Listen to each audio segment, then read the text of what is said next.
How has the invention of GPS technology benefited navigation? By increasing the reliance on maps, by providing real-time location and directions, by making compasses obsolete, or by reducing the need for travel. Go.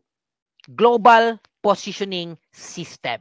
At gumagamit po ng satellites. For what purpose? By providing real-time location and directions. Ito yung mga ginagamit sa mga may relasyon na parang dehado na talaga, 'di ba? Gumagamit ng GPS para matrack yung nobya at nobyo ninyo, 'di ba? Alam ko merong mga naggumagamit diyan ng GPS technology, especially yung mga sa ating transportation industry.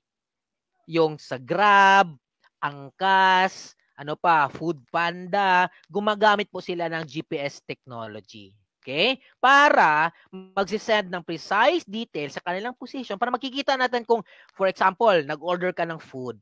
Okay?